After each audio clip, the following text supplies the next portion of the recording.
What's good, everybody? We are back. It is your girl Gabby, your boy Jarod, episode 84 of the Kicks and Shit Show. Yes, it is. Gabby, where in the world are you? Wait. Since you are moving into your new domicile soon, I'm going to guess that you are right here on the East Coast in the greater New York City metropolitan area. Yes, I'm on the Gold Coast of New Jersey currently. Wait, does New Jersey have a Gold Coast?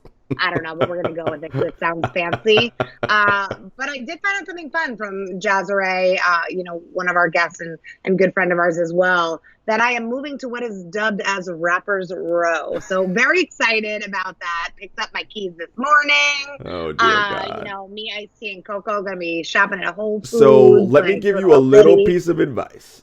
Don't be out there introducing yourself as the notorious none of that. Don't. No. That's not my name in the streets. That's like what I joke around with my friends, and maybe I'll put it on like a half marathon bib every once in a while. So what is your name in the streets?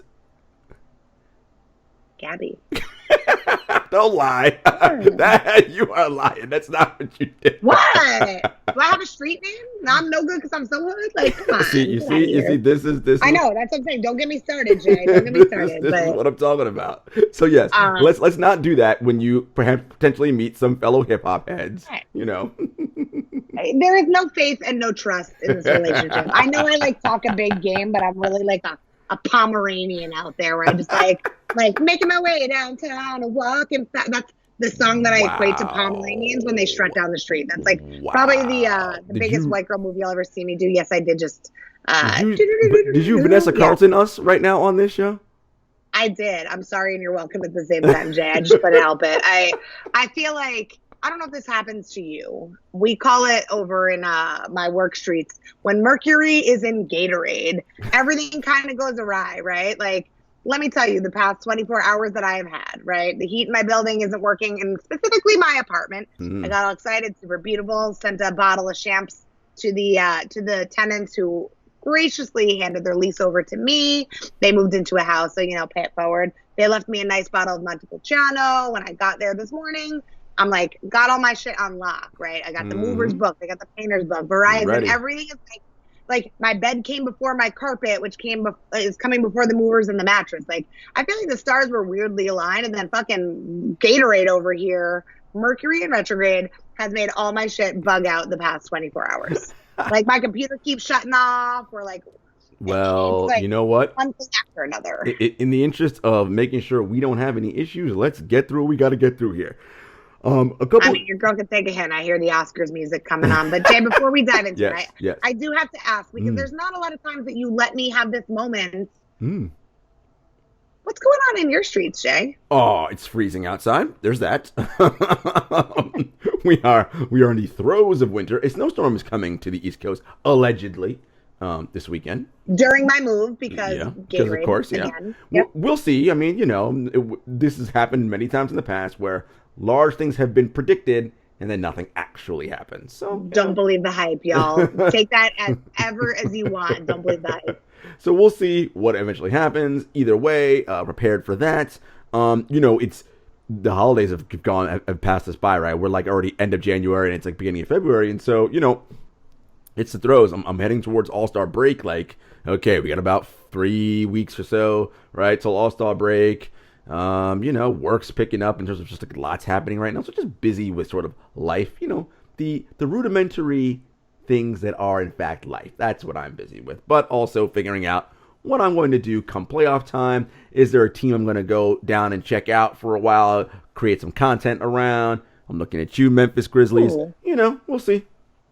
Okay, I like that. I mean, I have to ask though, just because like, for me, it kind of rocked my whole world. January always feels like it's like 3 months in one. It's like all of Q1 happens in January.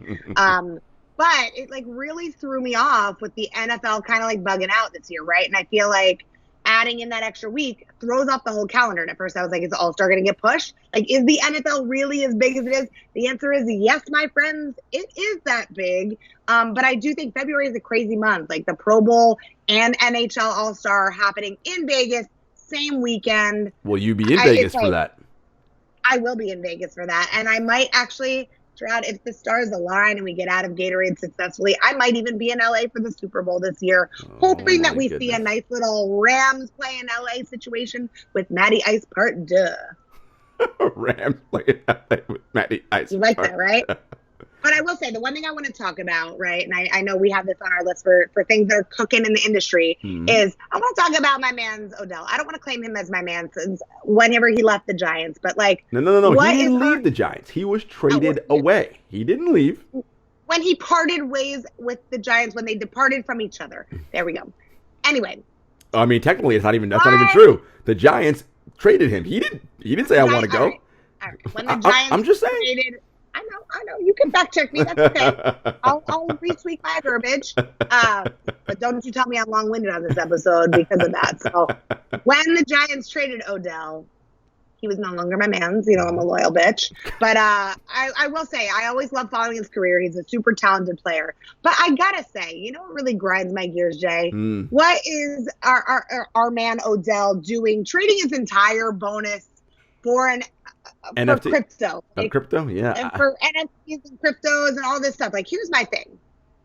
If you want to invest and take your money into that, great. But, like, homie's having a nice little playoff run so far and got $34 in his bank account to show for it. Like, well, what's that about? Well, I mean, when you're Odell and you've already banked a certain amount of millions already, you can take that gamble of saying, pay me, you know, this part of my salary in crypto, right? Because, you know, now someone like me, I wouldn't do that. But let's say I banked already 50, 75, $100 million in actual hard cash. I might take 4 million in crypto because I'm like, whatever. Like, I've already got this level of money, right? So it's really okay. So if that's the calculus Odell made, you know, again, I'm not saying I would necessarily do it, but I understand why. But if you're someone who you've never made any kind of real money, hell no, I wouldn't do that. You crazy? I don't know what's happening with this crypto. But again, if I've already banked tens of millions, again, this contract that Odell has is not a crazy big contract, right? Because first that's what I'm saying. He got, but my point is that I'm assuming why Odell did this is because he already has money banked away from previous deals and previous contracts. So if I've already banked, let's say from his Nike deal, his Giants contract, and the signing bonus, you know, because as in, you know, football contracts aren't guaranteed, but the signing bonus is, right? So let's say of those two signing bonuses in both places, he's netted and kept 40 mil. All right, cool.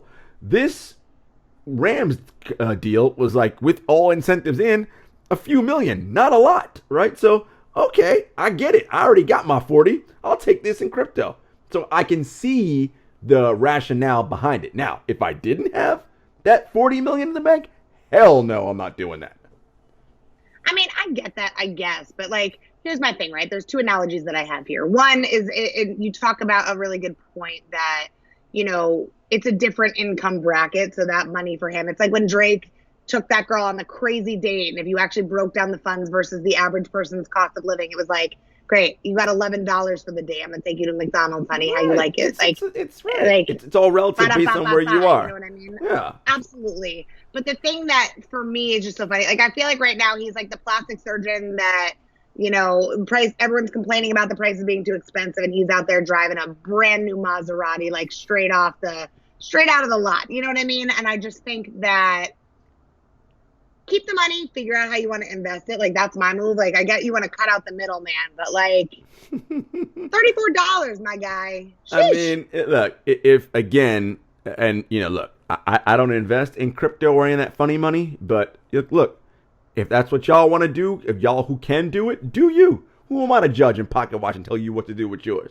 So, you know. Just don't complain about it later. That's all I got to say. Well, again, and I think the only way you would do that is if you already have money in the bank, and it's like that. You know, I'm willing to make this bet.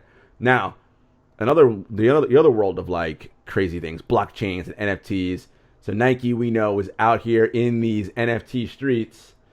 They bought a company that makes real shoes and NFT sneakers for the Metaverse, right? Which, oh god, what are we even doing with the Metaverse?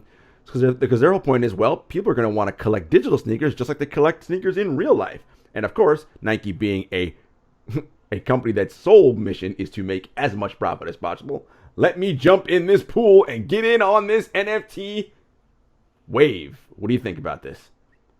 I think it's interesting, right? It's like COVID no longer exists anymore. There's not enough exciting stuff going on in the world. So all of a sudden the metaverse has erupted. This is something that's not new, right? Like Ready Player One has predicted this, The Matrix, like all of this stuff. Like we knew this was coming, but I think like, early adapters, like for those who play NBA 2K, you buying your shoes at the virtual Foot Locker before you enter that game, welcome to the metaverse. You're already there, my friend. So this is something that has been going on. And I think it's very interesting that now it's a big topic of conversation. Mm-hmm. I think the NFTs piece is very interesting as well. I listened to a Twitter Spaces with Jazz and TJ the other day talking about NFTs, and people, I think from a creator standpoint, it's really cool that you can set your own price and you have access to these things. Mm-hmm. And I think because people don't really know what this is, it's like people are investing like stupid money into stuff if there is a demand for it. Yeah. So I think like for small business people, like it's super dope. I know StockX has been doing some NFTs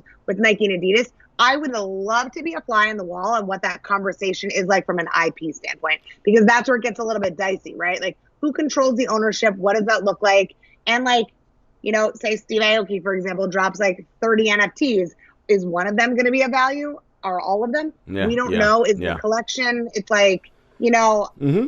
it like took me a little while to really understand NFTs. I mean, they're not going anywhere. This is the future. This is like, everybody get on board. But I think like, I look at like the Charlie Bit My Finger video, right? That during the pandemic sold for like something stupid. And I'm like, well, I can watch that all the time. I can't physically hold this. But I think as we move to more of a digital age and the metaverse, it's still something that you own, even though you can't physically hold it. Right. Like, and if I have a Michael Jordan rookie card, I can show it up and hold it up for people. They can appreciate from afar. If I go to a museum, I can look at that Mona Lisa, but it is not the same as owning it, no matter whether it's tangible or digital. So just a little quick background, folks, right? NFT stands for non-fungible token, right? And what makes an NFT different from a fungible token, right, is how in which you perceive ownership, right? Like an actual physical dollar bill, that is a fungible token because you actually own that dollar bill. It is yours, in your pocket. It belongs to me. I can now use it to purchase gifts and do whatever the hell you can do with the dollar, right? An NFT allows you to buy and sell ownership of digital items, right? And you can keep track of who owns it using the blockchain, right? You guys all heard what blockchain is. And this is when you get those weird animated GIFs, the apes, all this weirdo shit that people are doing, everywhere, right? And it's like, again, I'm not knocking it. It's one of those things where, like everything else, it's kind of like a house of cards in a bubble. Like, it's going to pop and burst at some point. So if you're going to jump in there and spend a lot of money, and just make sure you know what you're doing, and also keep it 100 like this. Whatever money you put in there, you are okay with losing whatever that is, right? Or else, I don't know what to tell you. No, I agree. I want to be like, into the metaverse. That's what I think of every time I hear about this. But I just think, I don't know if I fully agree that this bubble is going to burst. I think the bubble might like slowly flatten a little bit, but I don't think it's going to burst. I do think right now we're in a place where people are just throwing spaghetti at the wall and is going to see what sticks. Like nobody really knows what's going to continue in value, especially for some of these kind of unique pieces that like, I don't know. I mean, I was at an ape with an eye patch over. I mean, what are we doing? Right, or photographers that are just like shooting their shot. Like, I hope that stuff increases in value when it comes from a place of like talent and creativity. Like, if NFTs become something that we can really champion those artists, like fully support it. But I was at Summer League a couple months ago. Well, more than a couple months ago. But they were doing NFTs from the game. Like, I don't need an NFT of me in a photo booth, like, or from one of the games. Like, to me, that I appreciate, because I feel like the NBA always is a league that likes to try things and experiment, you know, with the TikTok girls a couple years ago with the dunk contest, the year that we were there in Chicago. It's like they like to play around, but I'm curious. I think right now everyone's just trying to figure out what actually is relevant. And, you know, for like the gamblers and the billionaire boys club, like shoot or shoot, man. Yeah, well, like, you guys. You guys knock yourselves out. All of you regular dollarnaire people out there who aren't billionaires, just be smart. Again, as I say, if you can't afford to lose that money, then I would not be doing that if I were you. It's just my little friendly piece of advice for you out there. Really quick, I like that. Before we bring on our next our guest, Gabby, little excitement happening on these internet streets the other day. Yeezy, rumored Marcus Jordan, son of the great Michael Jeffrey Jordan, is trying to set up broke a little meeting between Ye and his pops, his airness himself, right? And of course the internet went crazy, sneaker community went crazy. Oh my God, Yeezy going up Brand Jordan, and people just losing their mind because he posted the Jumpman logo. Look, I was gonna say that's what it is though. It's not just that it's the post. It's that there's no context and just the Jumpman logo. Right, which is classic. But as I said to Gabby, when first of all I had seen it before she did, and she's like, "Why didn't you send it to me?" I was like, "I don't know." Like I was just like, whatever. Because here's how my brain worked. Kanye West is under contract at Adidas. He ain't just all of a sudden gonna go to Brand Jordan, and Adidas is gonna be like, "Okay, Kanye, see you later. Have a good time with Jordan Brand. Do whatever you want."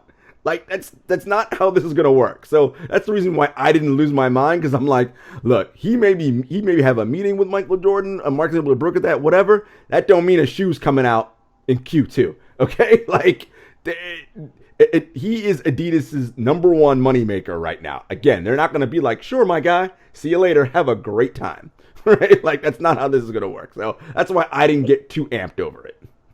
I mean, I get that, but like Kanye does Kanye over everything else, 100%. right? Like, and I think like he goes rogue. He can be a little unhinged sometimes, and I think right now we got unhinged Kanye. He could. I'll tell you what. He might find himself in a lawsuit if he keeps that up, right? And that may not be a good thing. Absolutely, but like one picture there, like you never know, right? Like he could post that, and at that time we didn't know. Maybe he's going to take it down in an hour. Like, oh shit, this might jeopardize my contract. But like, let me bait the internet and get the attention over here, right? 100%. Like, it could be a clickbait move. We didn't know. And you know me, like I'm an emotional fan. I'm an emotional follower. I go on the roller coaster. This is how we are with everything, right? Like the first thing I do is I take a screenshot of my got him if I ever get him, and I don't got him, so I haven't done that. But that's where you and I differ, and I love our dynamic for that reason, right? Like I said, I'm on the roller coaster all the time. The highs, the lows. I laughed, I cried. Like I gave it 2 thumbs up. Like what the fuck is Kanye gonna do next? I don't fucking know, but I'm here for it. He's gonna put out like a Veruca, like Violet, you're getting Violet, like Gap Easy Perka again. Like what is that? You never know. I am here for all of it. This is exactly our dynamic. She is living on the roller coaster, whereas I stay on the merry-go-round. Love it. Right? You just find the joys, because the merry-go-round is life. It's the rudimentary every day. You stay on that highs and lows. What's up? That circular motion makes me nauseous, so I don't know. I can't fuck with the merry-go-round. I feel like that's probably a microcosm for my whole life. I mean, someone could easily say, well, yes, this is the difference in their lives. One person is a little, and the other one's like, a little more. Let's just, hey. Unhinged feet in the streets, Shay, let me tell you. Be out there. Yes, indeed. I try to keep it stable, folks, because, it's an up and a down's coming. I already know that. Find a joy in the merry-go-round. Anyway, stay tuned, because coming up next, we have a special guest, someone who is trying to streamline this process in the sneaker business, trying to help you guys out there get sneakers a little bit easier. When you take those L's on sneakers and you mess up in them raffles and you're mad, you got to spend 10x for a shoe you really want. Maybe you don't. So stay tuned. What's good, everybody? We are back. Gabby, we're not alone. We are joined by the founder of ShuPlug, JR. JR, what's going on, man? Thanks for being here. Of course. Thanks for having me. So, you are the founder of an interesting platform that is the attempt here is to streamline the sneaker purchasing process for all of these people out here who love kicks but take L's every Saturday morning on their sneakers app, or take L's in raffles, or don't even get into the raffles, and all those kinds of things. So let's start from the beginning, man. First, we'll get to how you started ShuPlug, but when did you start falling in love with sneakers? Yeah, so sneakers has just been a big part of who I am and how I've gone about expressing myself since I was a young kid. Grew up playing basketball, and being born and raised here in LA. Kobe Bryant was my idol and role model. So growing up watching him, I felt like wearing his sneakers, idolizing him would give me the superpowers to play like him. And that I think translated to me falling in love with sneakers as a whole, right? Like after wearing Kobe sneakers on the court, expressing myself wearing different retro Jordans. I was lucky enough to have my dad bring me to the sneaker stores and spend money with his hard-earned money and bless me and allow me to flex in school. And I think, when I started to break necks and have people pay attention to the sneakers I was wearing, it allowed me to appreciate my sneakers to another level. So as I got older and began to collect and learn a little bit more about the game and the stories behind the sneakers, it made me understand that there was a life bigger than just collecting. And, that obviously inspired to what I am and what I'm doing today. And excited to be here and tell that story with you guys. No, it's great. So what kind of baller were you when you were young? I was never like 6'8", 6'9", so I was running the point, but obviously was super, super, super fast. Didn't have a crazy jump shot. Never made it to the league, but did my thing in high school for a little bit. Don't worry. Yeah. And even now when I play pickup and I put the Kobe's on, I still feel like Kobe. Staples Center. So that's that Mamba mentality right there. That's yeah. Oh Lord, 100%. we are not doing this today. It's not. I'm sorry. I think we 100%. should always pay homage, especially given the timing of this episode. Listen, so I am good all for you, Bean. I'm all fine and well to do that. Top three, Jarod. Top three. Don't see this is what you're doing. I know why you didn't want me to say. See, this is what you're doing to get me fired up here and arguing about this stuff when that's going to drive me insane because that is not a factual statement. Anyway, continuing on. So you're a baller. You're wearing Kobe's. You're doing that thing. Yeah. When did you start becoming more keenly aware of the sneaker marketplace? I mean, of course, I know your dad bought you shoes, but like when you started to see it differently than, hey, I go to the store, my dad buys me some shoes, or even when I start working and buy me some shoes. When did you see it as there's something more, this marketplace is much bigger? Yeah, no, I think it was like, learning through the roots of Nike Talk and the message boards, right when I was in the thick of college, right when before social media and you had all the Twitter sphere buzzing about the release dates, you had to go to the Soul Collectors and the Nike Talks to learn about the information about the drops coming out. And I think for me, when I started to realize in college it was hard to make money and seeing the value of the sneakers that I had worn for, the past 5 to 10 years, it started to dawn on me that there was a lot bigger of a space than just me collecting it as a person, right? So starting to dive myself, at that age and start to expose myself even before before there was the failure through Sneakers app. You were camping out in front of stores and meeting people that way, right? Like these were stories that I was able to take to where I'm at today and hopefully bridge the gap to frustration that people are seeing on a day-to-day basis with buying sneakers and helping them to connect to stores that they don't necessarily have the access to. So I love that. I feel like, we talk a lot on the show about relationships and the good old days of standing in line. Who would have ever thought that we would pick camping out overnight to at least say that there's a chance versus like the 2 second in the comfort of your own home, taking those L's every day, week after week. But I do think that there's something really beautiful about that and the relationships that we form in sneaker culture. I do have to ask though, what was the first pair of sneakers that you ever sold? The first pair of sneakers I ever sold. So I started selling sneakers in college. So this was like right around the time when Nike or Yeezy had just left Nike for Adidas. I don't know if you guys remember, but Nike had followed his leaving his departure with this Foamposite, this Yeezy Foamposite. And I ended up copping that. And I remember thinking this was the ugliest sneaker, but it was at a Yeezy colorway and the market went up immediately after it dropped.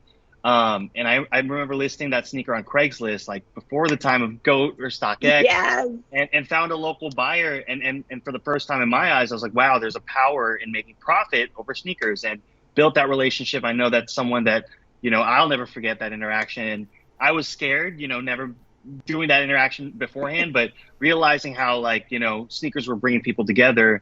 And before, obviously, all the hoopla of the hype of what you have and where you have it, I just thought it was cool to meet people just on the fact that they wanted the sneaker and were willing to pay the price for it, So that was my first taste of the resale market and understanding how hype could really bring you money in business, So Absolutely. What was it about the resale market and your experiences that led you to ShuPlug, to form ShuPlug?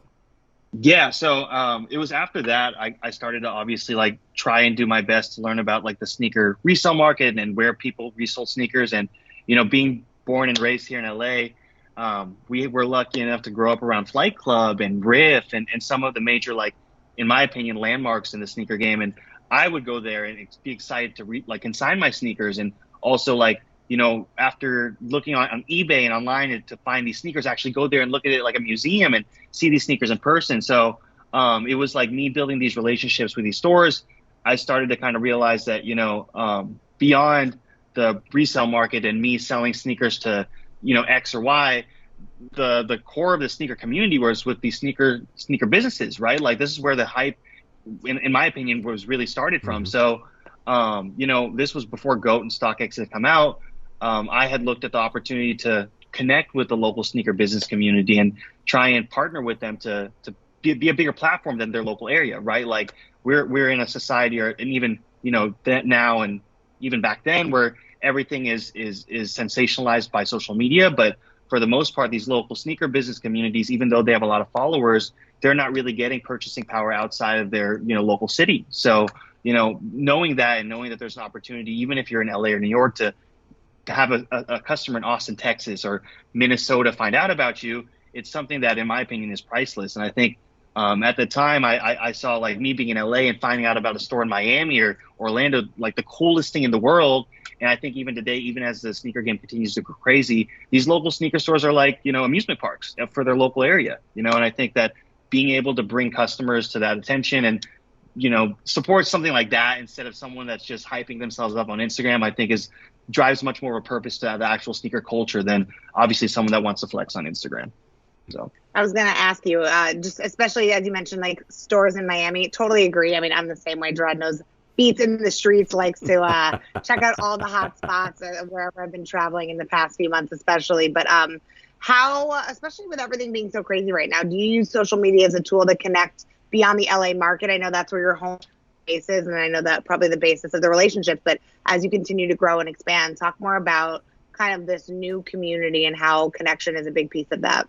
Yeah. So you mentioned it right there. Like, for us, the big mission behind ShuPlug is just building with the community. Right now, we're proud to say that we work with over 50 small businesses across the nation. Primarily, like you mentioned, a lot of them are based in LA. A lot are based like towards the New York area, a few in Texas. But the way we plan to really like grow this book of business is, add to our sales team, really get the word out with like cross marketing through social media, like you mentioned. We've actually been passing out decals, like similar to how if you go to your local restaurant and see a DoorDash or Postmates sticker, you're actually going to go to your local sneaker store and see a verified ShuPlug sticker. So for us, being able to identify ourselves as part of their community, as well as, figure out ways to cross market them, like for us, again, going back to my original point, a lot of these small businesses don't get exposure outside their 10, 15, 20 miles. And being able to, once they find a customer that's willing to buy their product on ShuPlug, now they have a customer that when they open that box, they know about a small business that they would have never known about, So for us growing, synonymously with the sneaker business community, and hopefully to be at a point where we're not only supporting the small sneaker business community, but also helping, buyers at home find the sneakers that they can't find, anywhere else. So. No, that's pretty cool, man. So how'd you go about acquiring those first set of relationships of people to bring them onto the platform when, you didn't really exist yet, right? So that first one, and that's always a tough sell, right? It's like convincing someone, here's what it's going to be, but yeah, I have no proof of concept for you yet because we haven't done it yet.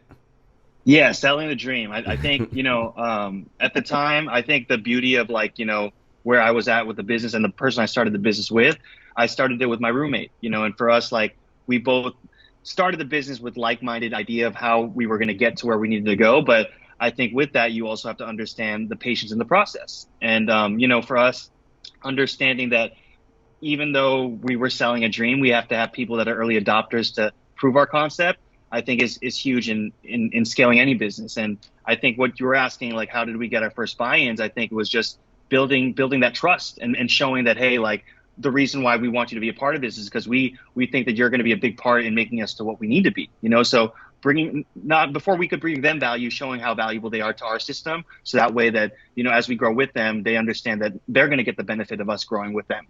You know what I'm saying? Yeah. So, all right. I'm a sneaker guy, I know about GOAT and StockX and eBay and all those other platforms. I take my L's on Sneakers app. I sometimes enter riddles and don't even get to enter the riddles because raffles, excuse me, because they're basically riddles. That's just how right. That's just how the game. That's how the game works, right? So, explain to me what ShuPlug is and why I should use ShuPlug to cop that pair of kicks that I want to get. Okay, well, elevator pitch. Okay, well, first of all, Jarod, it sounds like you've dealt with all the frustration that most sneakerheads deal with, right? Like, no access, obviously go to StockX, paying a tax price. It just sounds like the frustration's everywhere, right? So with us, with ShuPlug, we simplify that process. No longer do you have to come onto our website, our platform, to sift through different sneakers and sneaker sizes.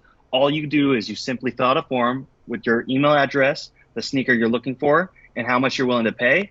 And once this request goes in, it alerts all of our local businesses all across the country and says, hey, Jarod Hector in New York City is looking for a size 12 mocha.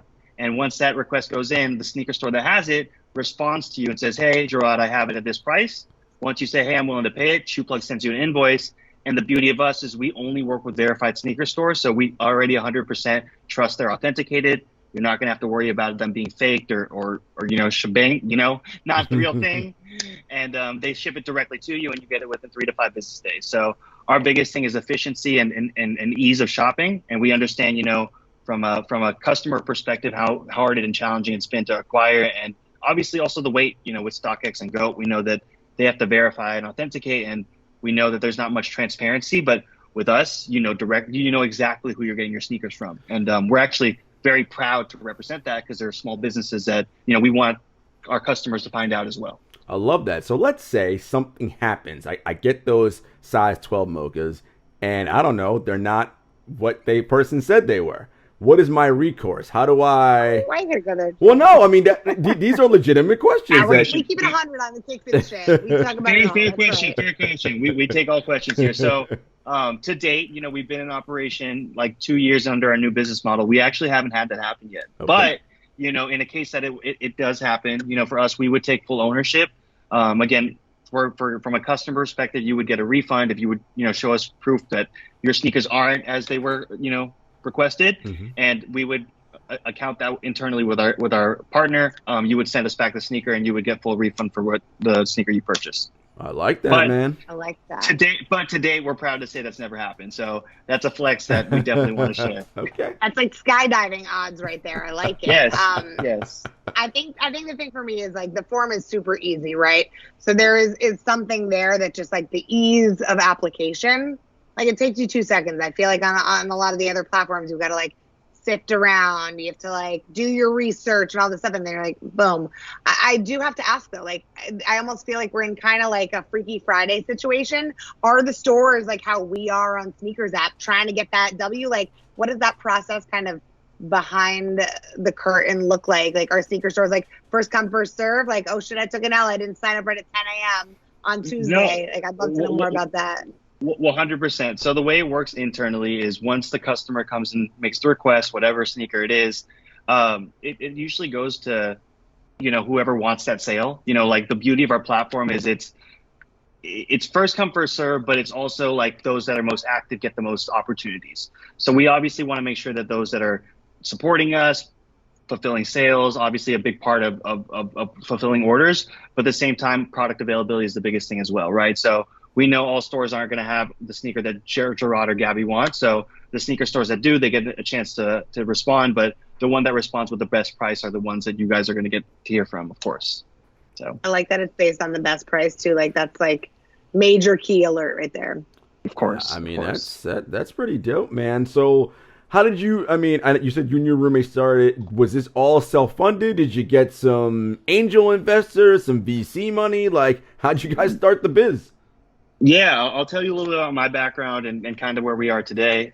So we started the business in college, and initially, this is before GOAT and StockX, we wanted to create an app. And to be honest with you, it was going to be a marketplace like what GOAT and StockX are, but integrated with small business. So a similar situation where you would be able to browse a general marketplace. But out of college, we just realized we were biting an apple we couldn't really chew. And it's very, very hard to build a mobile app without much money, as you know. So after a year and a half of trying to be an entrepreneur, after getting good advice from people around, the industry, I actually dove into tech and was able to work at a few different tech jobs in both sales and business development.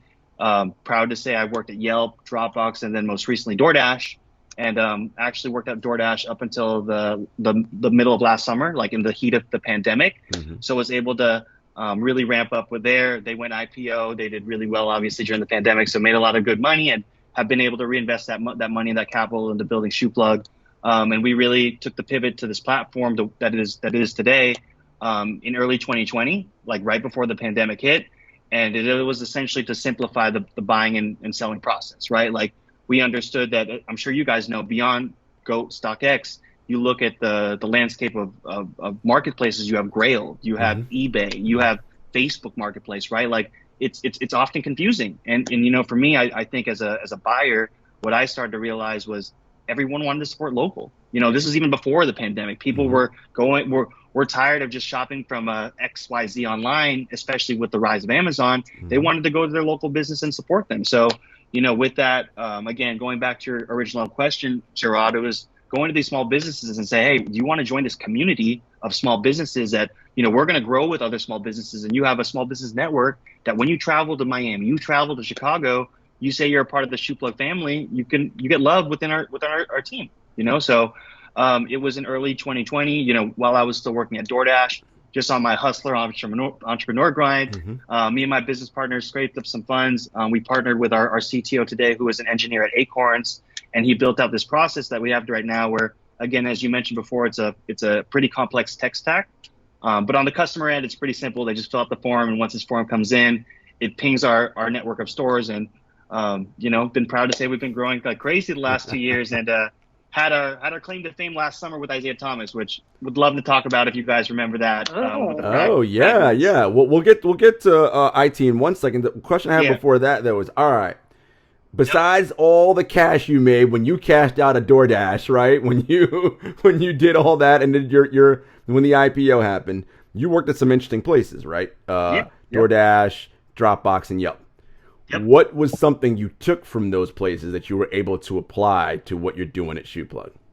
Yeah, I mean, I think a lot of what I learned working in tech is just the being agile, being malleable. You know, I think that, you know, when you work in a hyper growth startup, you have to be able to take take punches on the chin and get back up tomorrow and have that, you know, positive attitude. And I think, especially working in sales, where you have high expectations and you're expected to close deals, high pressure deals. I was able to take away and really learn how to compose myself through these situations. So, I walked away from working at these three companies with the confidence that I could do anything. I was able to join these companies at a point where, in my opinion, was able to really impact their bottom line, and seeing the impact I was able to make and help them grow and scale in my territory, in my book of business, only made me more confident in growing my own business and obviously helping small businesses in ShuPlug grow with me. So. I like that, man. I like that. All right, tell us about IT. What happened? How did he get some shoes on ShuPlug? Is he like an ambassador now? What's the deal? Nah, so I don't know if you guys remember, but last summer, IT went on this craze on Twitter and complex BR kicks. Everyone picked it up. He was asking for fragments at retail, and I'm sure you guys know fragments were impossible to get at the time. But forget about at retail, get period. Like what? Yeah, and forget about at the time. It's right. all the time. It's still yeah, right. So so for us, like we had already taken a few NBA players shopping. We had just laced up Langston Galloway, who again is actually a part of our team now. I can add about later. Montrezl Harrell. So yep. We've had experience shopping with these sneakerheads, and we were like, yo, if we could get a guy like IT, we're definitely gonna get some like credit in this game, right? And for us, like, we understood the hate and the hype that came with like trying to supply sneakers at retail, but at the same time, in our eyes, Isaiah Thomas is a legend. You know what I mean? So, long story short, he obviously tweets this. Complex picks it up. Everyone picks it up. We tweeted him like, "Yo, we got that on deck for you. Like, if you need that, please DM us." And again, shooting our shot, not knowing what was going to happen. Of course. 15 minutes later, we open up our Twitter. We have a DM from IT. Yo, for real, like, you got the highs and the lows. We need that. Like, let me know what that looks like. And I'm thinking, marketing opportunity. Like, we got to go drop it off to you in person. We're not going to deliver this to you. Hell no. We got to go up to Seattle and make it happen. He was like, if that's the case, give me like 2 weeks. In the matter of those 2 weeks, I don't know if you guys remember, he went off like in the Drew League, all these pro AM leagues. he was like building his buzz along the way. Funny enough, we go up to Seattle, give him the sneakers. He was super cool. Weren't expecting anything of it. We posted it on our gram, and then the following Monday, funny enough, on Kobe's birthday, rest in peace to the guy, Complex, BR Kicks, and Nice Kicks all picked it up. And for us, like, that was a big moment for us because in our eyes, we finally got our claim to fame. You know, IT, for who he is and where he is now, like, he's always been a good guy to look up to. And for us to, like, for him to stamp out our service, even if he was getting sneakers at retail, it finally let the world know who we are and what we're doing. So proud moment for us. Hopefully have more moments like that in 2022, but something that we're very, very proud of. Lesson to you kids. You miss 100% of the shots you don't take. All right? Yep. I mean, that's essentially what JR is telling you, right? I mean, you did it on the whim of like, yo, we're going to shoot the shot. Yeah. Actually, with probably in your mind, he's not going to respond, but it doesn't matter. I'm doing it anyway, right? Like, that's the thing, kids. Like, I don't want to say 90, but like half of this game is just showing up and trying. Right, like, right, and then from there, checking your DM, right, and check those DMs. Yes, and then from there, you see what happens. So, you working with other ballers that you want to, you mentioned like St. Galloway. Who else are you working with from the NBA space? Yeah, so over the last couple of months after we did that thing with IT, we were able to work with a couple other players. Jalen Green was someone we took shopping. Outside of Jalen, we took Kenya Martin Jr. Most recently, we took Torrey Craig and JaMychal Green. So, for us, we're here to hook up anybody. We don't judge size, whether it's adult, kids, or baby. Even though we've dabbled in the NBA, we want to let everyone know we don't judge anybody. We can take anybody and anybody. For us, we want to start to diversify. And Jarod and Gabby, we're excited for you guys to get your pair that for you to talk about the service as well. Yeah, definitely. And like I said, the thing I like about it, well, first of all, also congrats to not turning into the social network and none of this Mark Zuckerberg stuff. I'm glad to hear that the partners are alive and well. I think there's something really interesting though about like taking that message and like the customer experience, right? That trickles out to sliding in some DMs for IT, to even just making sure that the process is there. Like it shows the customer service on both sides. So I know we talk a lot on the show about kind of that non-traditional path, right? And like those jobs that you don't necessarily think are going to be in the direction, like maybe you don't want to work at DoorDash forever, but who knows of the opportunities and the learnings that stuff can bring. But I do think, again, like the social media piece, sliding in those DMs, like it's about community and that power of connection. So, and also anything that you can get me a pair of shoes in women's sizes at a reasonable price, less than some of the competitive sites, y'all know I am down for that every time, right, Jay? Gabby is always down for anybody who can help her get thirstiest in the biz. I mean, sip some water at that time. And so, folks, I am not going to break the glass right now and let you all know what those shoes are that Gabby and I got from ShuPlug. We're gonna save that for some content we got coming down the line, but we're excited to show off those pairs and let you guys in our Instagram and all of our social media streets see what's happening out there. If so, someone right now, can they just go on ShuPlug.com and just start the whole process? Is that how easy it is?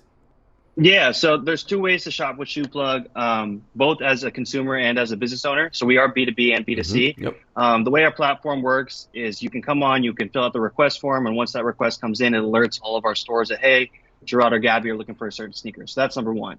Number two, if you have $1,000 to spend, $2,000 to spend, but you're not sure what you want, which is also often a problem, right, for customers. They come onto our website and they're like, damn, I don't know what to get.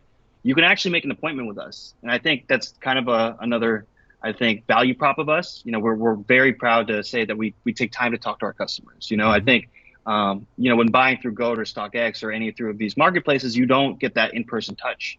And for us, like for, buyers, especially, new sneakerheads, that can often be intimidating, so for us, outside of making a request and, for the customer that already knows what they want, they can set an appointment with us and you get to talk directly with one of our founders.